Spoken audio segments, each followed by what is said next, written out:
स्वामी मौर्य के समाजवादी पार्टी के एमएलसी और महासचिव स्वामी प्रसाद मौर्य के खिलाफ एसपी एमएलए राकेश प्रताप सिंह मुखर हो चुके हैं। विरोध की डगर पर वो चल पड़े हैं। राकेश सिंह ने एक दिन पहले स्वामी प्रसाद मौर्य को विक्षिप्त प्राणी बताया था और अब षड्यंत्रकारी बता रहे हैं। दूसरी तरफ समाजवादी पार्टी की ही प्रवक्ता रोली तिवारी भी स्वामी प्रसाद मौर्य के खिलाफ सड़क पर उतर आई हैं।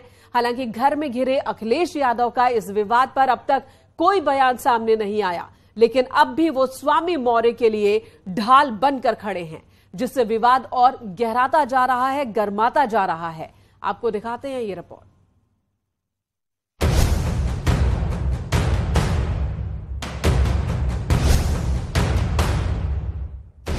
स्वामी मौर्य के विरुद्ध समाजवादी पार्टी में गृह युद्ध छिड़ गया है। स्वामी मौर्य के खिलाफ समाजवादी खुलकर सामने आ गए हैं। चाहे प्रवक्ता हो या विधायक, सबने एक साथ मुखालफत का बिगुल फूंक दिया है और पार्टी अध्यक्ष से एक्शन की मांग कर रहे हैं।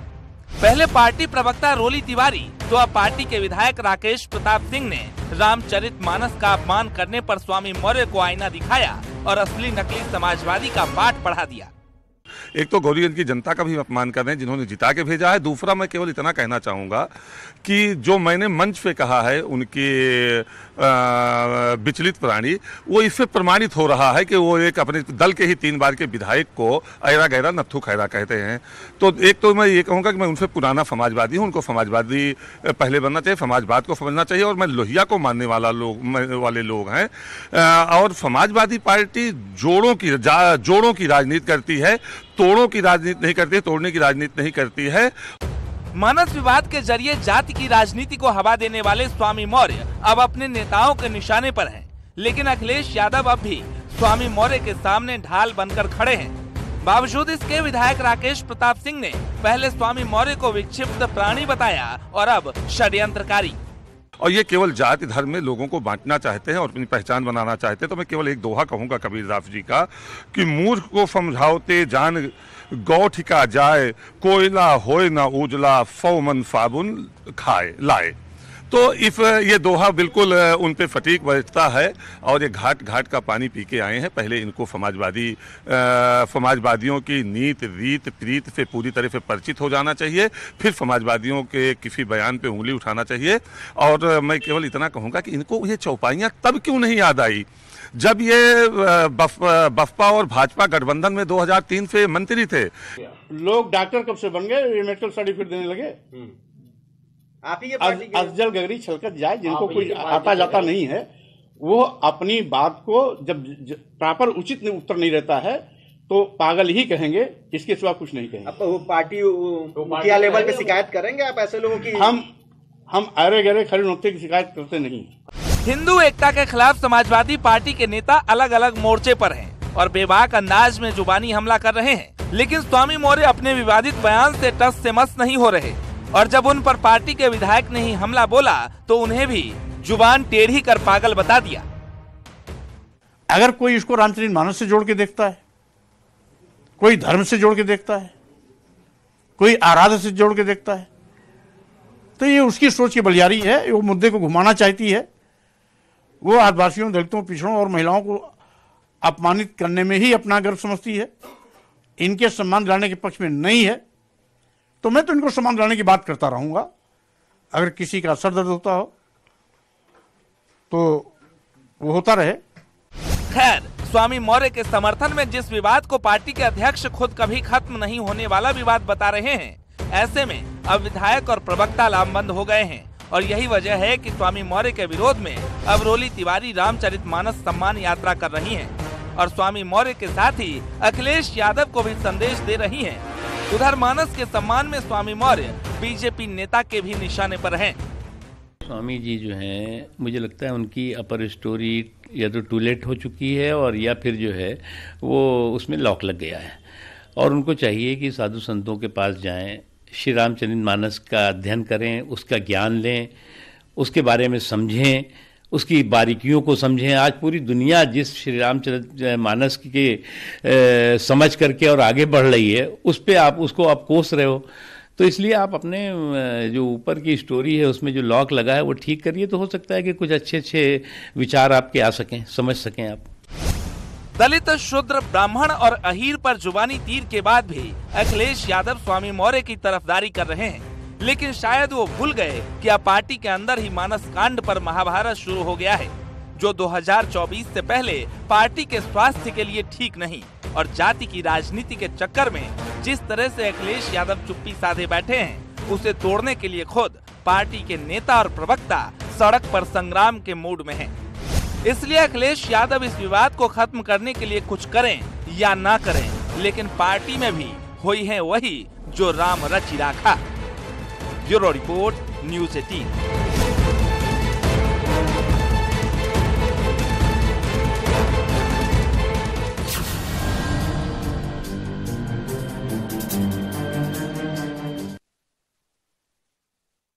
जमीयत उलेमाए हिंद के अधिवेशन में मौलाना अरशद मदनी की टिप्पणियों से तमाम धर्मगुरु नाराज हैं।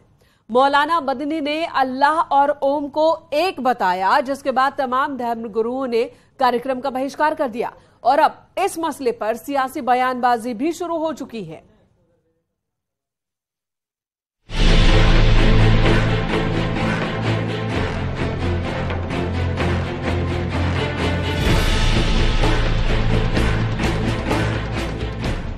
ये मौलाना अरशद मदनी हैं, जिन्होंने उस विवाद को जन्म दिया है जिससे साधु संत से लेकर सियासतदानों ने मोर्चा खोल दिया है।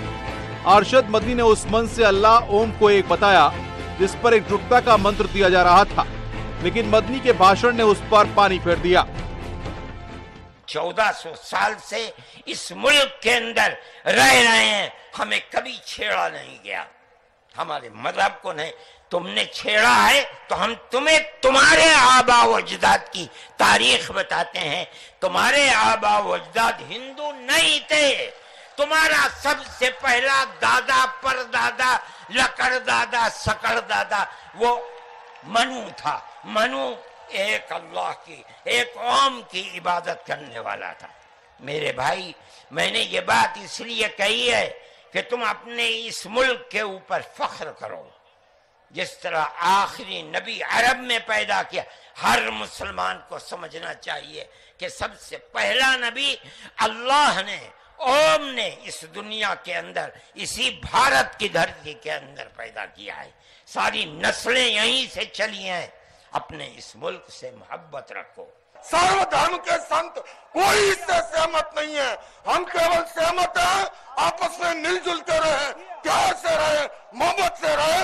और इसके सिवा ये जो कहानी ओम, मन्नू, अल्लाह, उसकी औलाद, ये फालतू की बातें है। सारा पलीता लगा दिया एकता के, सद्भावना के सम्मेलन को। मदनी का मकसद इस्लाम को सबसे पुराना धर्म बताना था, लेकिन उन्होंने जैसे ही अल्लाह और ओम को एक बताया, विरोध शुरू हो गया। पहले मंच पर मौजूद धर्मगुरुओं ने आपत्ति दर्ज करवाई और फिर संत समाज ने भी मोर्चा खोल दिया। लेकिन अब इसी बयान पर ऑल इंडिया इमाम एसोसिएशन के अध्यक्ष मौलाना साजिद रशीदी ने अपनी प्रतिक्रिया से अलग एंगल दे दिया है। उनकी औलाद, फिर उनकी औलाद, फिर उनकी औलाद, फिर कहीं जाकर श्री राम, फिर कहीं जाकर लक्ष्मण, फिर कहीं जाकर दूसरे लोग, ये जितने भी देवी देवता हैं सब उनके बाद की उत्पत्ति हैं, सब उनकी बाद की पैदावार है। उनकी औलादें हैं। बिल्कुल उनकी औलादें हैं। और मुझे ये कहने में इसलिए आपत्ति नहीं है क्योंकि मेरा कुरान, मेरी आस्था कहती है इस बात को, और संविधान के मुताबिक मैं अपनी आस्था को बयान कर सकता हूं, उस पर अमल कर सकता हूं, उसका प्रचार प्रसार कर सकता हूं। इसलिए इस पर बवाल काटना, इस पर इस तरह की बातें करना और इतने बड़े मजमे में उठकर चले जाना, मैं समझता हूं ये वो मानसिकता है जो इस्लाम को कबूल नहीं करती। मंच राष्ट्र के लिए सबको साथ लेकर चलने का था, लेकिन मजहबी भाषण से विवाद बढ़ने लगा और फिर धर्मगुरुओं ने मंच से विदा ले लिया। खैर, बात अरशद मदनी के जहरीले बोल की है तो कुछ ने इसका विरोध किया तो कुछ लोग समर्थन में नजर आए, लेकिन किसी निष्कर्ष पर नहीं पहुंच पाए। और अल्लाह एक हो ही नहीं सकते हैं, क्योंकि हमारे यहाँ जो ओम है इसमें 3 देवों का समावेश है। ओम जो शब्द है वो 3 देव, ब्रह्मा, विष्णु, महेश, तीनों देव उसमें विराजमान है। मैं मौलाना मदनी से सवाल पूछता हूँ, ओम और अल्लाह एक है, ठीक है, सारे ईश्वर एक हैं, अनेक व्यवस्था बनी है, हम उस अनेक व्यवस्था को स्वीकार करते हैं, लेकिन इस्लाम की जो कट्टरता है, मौलाना मदनी के पूर्वज बुजदिल थे और तलवार के नोक पर सलवार पहनने वाले लोग हैं।